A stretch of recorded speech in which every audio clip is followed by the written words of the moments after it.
Hey everybody, it's Eric from EPAutos.com, your libertarian car guy, and I'm hustling down one of my favorite roads, which has a series of nice S-curves in it, in the 2020 Kia Telluride. And the point that I wanted to make to you, which you probably can't fully appreciate from the video, but if you were in the car you probably could, is that I can hustle down the mountain in this big 8-passenger, 3-row, all-wheel drive SUV that's 8 inches off the ground faster than I could in my 76 Trans Am. Now, granted, the Trans Am is nearly 50 years old. However, in its day, it was an elite high-performance muscle car. In fact, it was the best handling car that you could buy, made by an American car company back in the 70s, even better than the Corvette, believe it or not, but it's true. And that's a measure of just how far we've come. And I would wager, actually, that you could fast forward a little bit into the 80s even, and you'd find pretty much the same thing. The capability of vehicles generally has gone up so dramatically. Most people, though, have no real appreciation of it or any sense of it because of the culture. The culture has gone in the opposite direction. Back in the 70s, driving fast was still considered good fun. It wasn't considered felonious, antisocial, and irresponsible to the extent that it is today. So we've got this really strange dynamic of cars having gotten probably at least 4 or 5 times more capable on average than they were back then. But people have been browbeaten into not using even the level of capability that 70s cars had.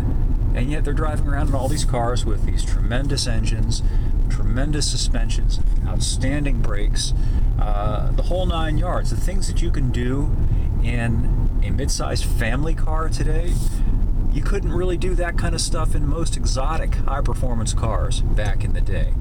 I know this because I've been fortunate enough to drive all of these kinds of vehicles, and because I have not been beaten into submission yet by the safety cult, and I still cling desperately to the old car culture that esteemed driving fast, thought cars were about fun, not afraid of them because they were going to hurt us and run over little kids, and everybody's drunk and we better buckle up for safety.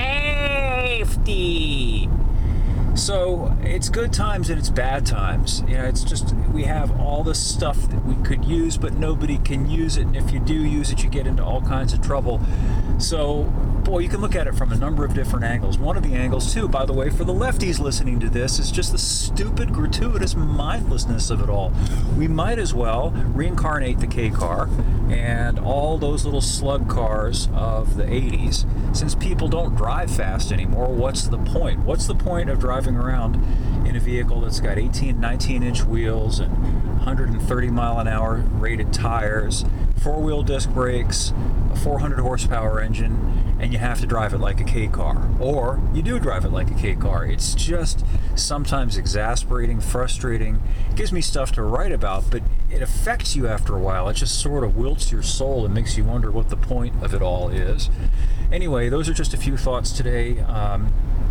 Coming at you from the 2020 Kia Telluride, which is a very nice 3-row, 8-passenger, large SUV if you need something like that.